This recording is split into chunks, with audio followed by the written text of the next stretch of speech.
Just a quick reminder that you can check us out every week on Spotify, Apple Podcasts, or YouTube. You can also join our Discord or Reddit page at r/SplitViewPodcast. Links are all on our YouTube channel. How's it going, everyone? Hi, welcome to Flickview. We're having good fun here. Are you? Yes. I sure hope so. Yes. Because get ready to have some more fun, because we've watched 2001 A Space Odyssey. Odyssey. And it was... Jordy, explain to me what happened in this movie. Well... I know what happened in this movie.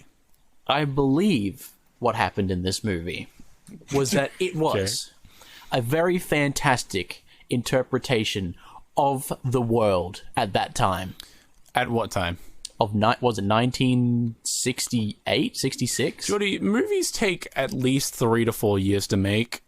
So it was 1963, and he maybe even wrote that before. What was the purpose of making this movie, do you think, for this guy?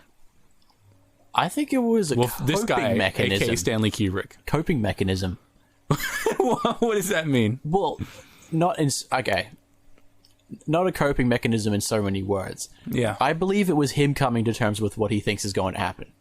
I think I did hear that it's called 2001 because he wanted to like preface the idea of calling it 2001, not 2001. Yeah. Or whatever, or something like that. I heard some sort of fact that he wanted to preface this, but it's basically his thoughts on what, how humanity is going to evolve. Yeah. This movie has... I don't think necessarily it's his idea of 2001 specifically. Yeah. It's just like that was... Then why call it that? Well, I think he was just kind of guessing. Also, some guy just followed us and unfollowed us for no reason in particular, and then put the chat emoji in chat. That's funny. Yeah, that's literally the emoji of like bot chat. Sorry. Well, there you go. Yeah. I think it's mostly a fucking commentary on what he thought life was going to be like, and how, to be honest, he's not that far off. I want to propose this idea. So propose it, Tom. What happened in the beginning of the movie, Jordy? What was the events that transpired? Well, there was before the humans, the monkeys, the monkey boys. Were they monkeys or were they pre-humans, Jordy? Pre-humans. They were pre-humans. What did they do, Jordy? Well, actually, they were humans in suits, and I imagine they were very uncomfortable. Yeah, but and they looked terrifying if you looked at them too hard. Creepy, yeah. It was kind of, it's saying like even from the start, we are going to always keep evolving. That's what I took from it. Evolution is something that will happen no matter what. What caused the evolution in this? There's the bone and all that. The black space rhombus. Yeah. I don't think it's a rhombus. I think it's just a rectangular prism. They touched the monolith, Jordy, and then they evolved. Yeah. They learnt 2 L's. Yeah, they bang some bones together and make things. And then what happened after that, Jordy? Well, they cut to the space boys. People talking. They didn't cut to space. They talked to people talking on a space donut. Yeah, the space about donut, fucking nothing. Yeah. They're like, oh, we gotta, something happened on the moon base and we gotta not talk about it. A plague. The Power Rangers, they all were wearing different colored, literally coordinated. Fucking, like, one was green, one was pink, one was blue, and one was navy blue or gray or whatever. Yeah. Black. And this movie is pretty, like, it's good technologically wise. I don't know what the word I'm trying to say. He was fucking fantastic at predicting a lot of problems that we have now.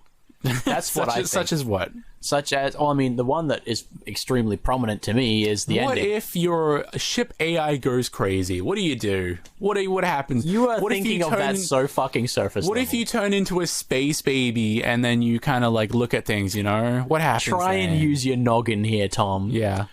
He predicted the fact that AIs may potentially get to the point where they are able to make their own decisions completely and fully. Jordy, why did Hal go crazy and then microwave the people that were in stasis? Microwave them, yeah. Because he didn't want the secret to get out. What was the secret, Jordy? I don't remember. Really? Yeah, I don't remember. Was that there was a monolith in near Jupiter. Oh, fuck, Oh, I just right. Yeah, bashed. yeah. Yeah. I want to propose that Hal didn't go evil at all. He was not an evil boy. He was just doing his primary yeah, function. he was given it was like Asimov's 3 laws. They're inherently flawed, you know? Yeah. He was told to keep the people, like, keep the main crew of David and whatever the fuck, like, you know, not know about the monolith. But then he was also told he's got to, like, do psychological evaluations. He's got to protect the people who do know about the monolith. Technically, he did do everything he was asked to. And then once you know, David was like being a little suspicious boy, Hal was like, oh fuck, mission is kill. He was doing the drawings and all that. He was the antenna thing, obviously, you know how the antenna fucks up and all that. Yeah. Obviously that was Hal, like, fucking. Yeah. They say that they have a twin computer on Earth. Do you remember that? I do remember that, actually. They were like, oh, we have a twin computer which disproves your theory, Hal. And then Hal's like, oh, that must be a fault or something like that. Yeah. And this movie is weird. Like, there's a lot of weird things that happen in this movie. It is definitely... It's almost the first, like, yeah, super duper artsy movie. I think it's harder probably to not, understand obviously, 'cause what this movie is extremely about. uncultured in this field, but... Okay, cool. It's harder to understand what this movie is about, than it was when it came out. This is a double or triple viewer, this one. I think just generally, like, you need the context of the time to understand what this movie is about. I think you're right there. Like, the longer we go on, like, culturally wise, I don't think it's easier to understand this. Like, there's a lot of concepts and, like, predictions that just don't make too much sense. Because in my mind, the whole movie is about evolution. Like, the monolith, every time they touch it, they evolve a tiny bit. Like, they go to the moon, and then they touch it, and then they're like, oh, we need to build spaceships and shit and all that. Trying to think along those lines when I was watching it. Yeah. And I don't know how the fuck I would react if I was during, like, the 1969 or whatever, 68, when they first landed a man on the moon. Like, how the fuck would you react to that? Yeah. At that time? Like, that would spur on movies like this and all that type of shit, because... This movie came before the moon landing. Well, I know, but, like, they probably had plans to do it already, which is why which is why they made this movie. One day, hey, let's just shoot a rocket up there and land it. Yeah. So the fact that they were able to predict not many things right, but quite a few little things right was pretty cool to me. I don't think anyone is going to be eating like non-Newtonian fluids for their lunch every day. I looked up some other people's interpretation, because I was like, the first couple of times I've watched this, I got the idea of evolution and all that from touching, because that's the surface level what they're telling you. Because at the end, he touched, like, you know, he's laying in bed and all that, and then he reaches out and touches it, and then he becomes the space baby. Like, that's kind of what's set in motion. But I was looking up other people's interpretations, and they seem to think there's a lot of, like, baby imagery. You know how he's sucking on the little poppers and all that, like little liquids and all that? Yeah. And that lady with the grip shoes is like, ooh, walking like a baby. Like, people are interpreting that's, like, evolutionary kind of, like, young human imagery, and I'm like, I guess, but it's just... I mean, I don't know. I feel like... I think that could very well be true, because ultimately we are quite naive. Yeah. And it's something that is actually, now that I think about it, portrayed very well. Because we always just kind of do what we want to do. Okay. You know what I mean? Like, if we want to enforce a change, we'll just go ahead and There's not much that can stop us as a race. Exactly. And it does inherently make us naive in a way. Yeah. Because we sitting here have talked about many things on our other podcast, Split View, about big changes that could happen in the world if, you know, we all decided to make a bomb that was so powerful or something like that. It would happen, right? Like, but even if we didn't, there would be one guy who didn't care about the fact that if we made a big-ass bomb, chances are we're going to fuck up entire countries, right? I like how this discussion... I don't know why I chose that as an analogy. I really don't. I like how this discussion of 2001 requires as much examination as the movie to understand. Like, this flick view is going to be fucking uninterpretable. Like, It's like literally like I don't even. If you even watch the movie, it would still probably be uninterpretable. yeah. There's a lot. Because- Like I don't think anyone has correctly guessed what Stanley Kubrick was trying to portray I with don't this even movie. think he knows. Yeah, like I mean, at the point where you're spending millions of dollars and like years of your life trying to show something, I think you maybe. I don't know with Stanley Kubrick though. Like he just seems like the guy to do that. Yeah, Just to make some shit. It's like, oh no, just kind of did space this. babies and stuff. Yeah. Why not, right? What happens after? Like, what does the space baby do in your mind? Like, what? Obviously, it's the next evolution of man, but what's going to happen after that? What's going to happen to humanity? Is space baby going to like instantly age and then become like a normal human, and then they're going to breed and then have like a new race of humans? I think it's sort of. I don't think it's projecting any further than. It's just a concept. It's once not literal. We are quite literally babies floating in space. Yeah, it's not literal. It's just kind of. It's like that is the metaphor. Is that ultimately we are a bunch of fucking babies who know nothing about what we're doing in space. Is the monolith just the idea of technology? Is it just the concept of technology? It is. I believe now that you mentioned the whole baby imagery thing, this movie's actually making more sense to me now. Do you know what? I was looking up as well some more of that. I looked up 2 or 3 like interpretations. They're all fucking different, of course. Oh, of which course, speaks to this movie. One of them was saying that. Actually, imagine the aspect ratio of this movie, right? In a theater, what would it look like?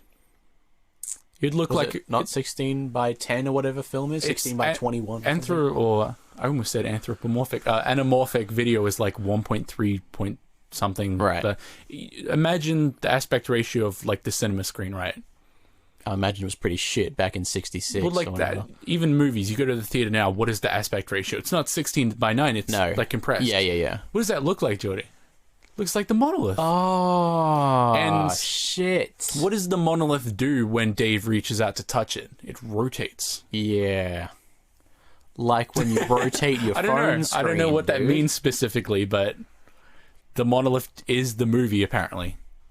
Interesting. And that's meta as fuck, if that's true. In the original book, the monolith was supposed to have like images inside of it, like a screen, and like moving images, but Stanley Kubrick was like, no, that's dumb. But I don't know what that's dumb. Just speaks to how many ways there are to interpret this. It's also making me think more about the weird scene that kind of leads up to the space baby scene, like where they're going through like the nebula shit, the Stargate sequence, Stargate Guitar Hero that's sequence. Its actual name, Star Power. It's kind of like we watching it don't know what the fuck's happening. Yeah, and neither do we as a whole. Type. Neither does Dave. I could be just making this up at this point. I think he got transported to Jupiter. I think that's what happened. Yeah, or he got transported just somewhere to Earth, maybe. I don't know. It's kind of just like proving everything to the audience without them realizing it, in a way. Yeah. And fuck, this movie's actually really good now that I'm thinking about it. What did people take away from this at the time? Do you think? This would have fucking destroyed minds back then. Because I don't think people were like getting like movies weren't to be interpreted back then; they were to be enjoyed. I think. Yeah, you sit down and you watch it, and then you leave. You watch like a fucking action. I almost said anime, like movie or something. Like watch something like that. And it's like, oh, cool, epic action movie. I guess that was thought, obviously, but I didn't think people would kind of interpret it like that. They would just be like, what the fuck happened? That's a weird movie. How's pretty cool, I guess. I think it would have been like, oh wow, these effects are really cool. I think so. Yeah, I think the effects carried the weight of the movie. It would have just been a marvel. I mean, to be fair, we were sitting down wondering how they were doing some of the things. Yeah, which is fucking incredible for a movie that is, like 80 years old. All of the we were especially astonished by. That's a strange thing to say. Yeah, an 80-year-old movie. What the fuck? Is it 80 years old? 60 years, 60 years like old. 70 or so, isn't it? Because 68, 40 plus 20, so it's 60 years old. Fuck me, my math is terrible. So young. Sorry, everyone who's getting mad, and I know I'm going to hear about this from my girlfriend. Okay. We were especially astonished by like the moving room kind of scenes, because Inception, they made a big hubbub about like having a huge fucking hotel set to do that, but the sets in this movie that are rotating are fucking massive. Yeah, it's pretty incredible. Like, an entire toroidal section of the spaceship is just rotating. Like, that's crazy. And the people are walking seamlessly on it, which is Yeah. what was catching us up on it the whole time. There was that one scene of them going too towards good. 2 sections. Yeah. They were like, and I looked up like how they did that behind the scenes, and I found a stabilized one. They were walking. They had 2 sets that were rotating, connected in the middle, and as they stepped over, they stopped the rotation of one and continued of the other, and it looked seamless. I would never have guessed that. Interesting. Yeah. Like, they had so many... It was like they were flexing, like, hey, look at this rotating shit. We can do this. I mean, I would have. And then they were holding something while moving. There was a character stationary in the background while someone else was rotating. And somehow they... Yeah, that was weird. Maybe it was just impressive. glued in their hand or something, or glued onto the table. Yeah. But, yeah. Special effects-wise, this movie's incredible. It's fucking fantastic. Even, like, for nowadays type shit. And, like... Now that I'm thinking about it too, there was never a point when I was watching this movie where I'm like, wow, this is dated.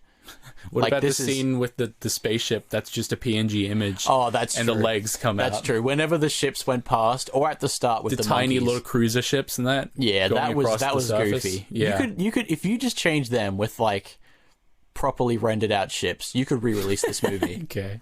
You could absolutely re-release this movie with just changing that. I've seen a bunch of... and making better monkeys at the start. Okay. I've seen a bunch of videos over the years of people recreating some of the effects from this, and it's pretty fucking crazy what they had to do. Especially the Stargate sequence, you know, with the shit going by the side. How the fuck did they do that?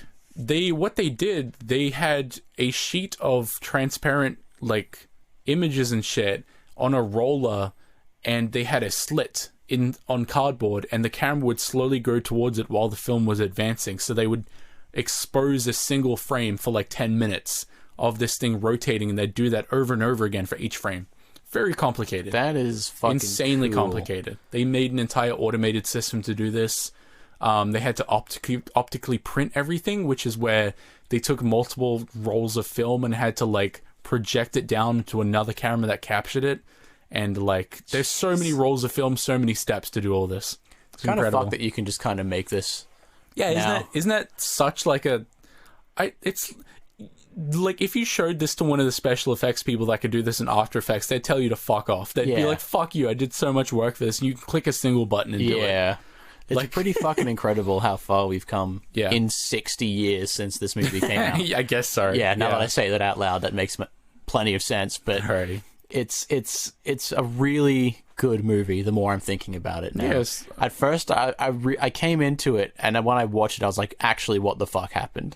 It's hard to, like, understand what's happening. I definitely needed someone else to tell me more about this movie to understand it. And I don't know if that's a good thing or not, but I feel like, again, I need to preface the fact that when Tom and I watch movies, we are fucking shitting on it a lot.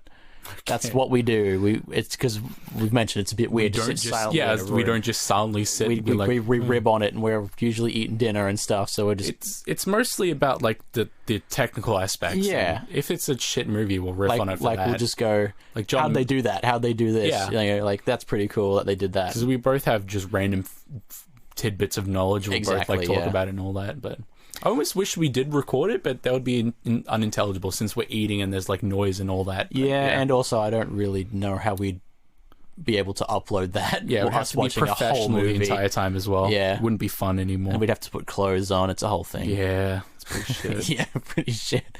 All right, we've gone on a lot about what we think it is, but if we were to just directly describe what happens in this movie, it would be at first you get I'd say it's whatever more of like you interpret as the first kind of man. It's more like an alien exploration movie. Like there's an alien artifact that they're in search for, and then they have trouble on the way.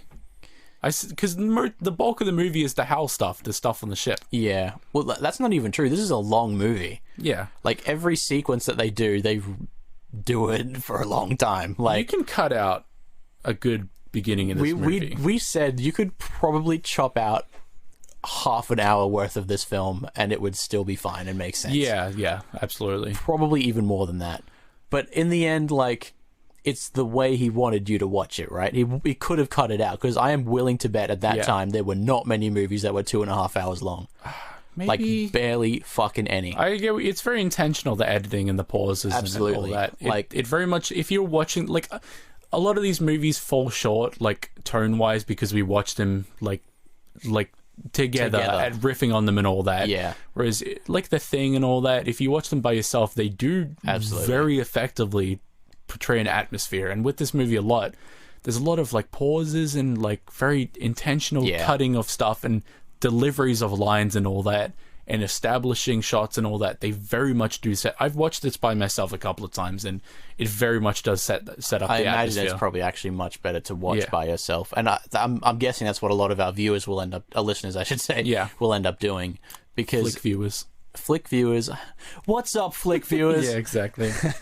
But if you do feel like really sitting down and having a quality think about a movie, like you really want to think about a movie, I would suggest this movie a lot. Yeah. Because it doesn't seem like it on the surface, but there is an aura of like what the fuck's happening, but you can really dive deep into this shit. If you go into it with an analytic standpoint, I suppose, you'll probably have more fun than if you just sit down and turn the movie on. Yeah. Because if you just watch it at face value, it kind of is long and droning and boring. There's not much to get out of it. Yeah, like you need to be wanting to watch it. Yeah. And a lot of people, they just like watching action movies.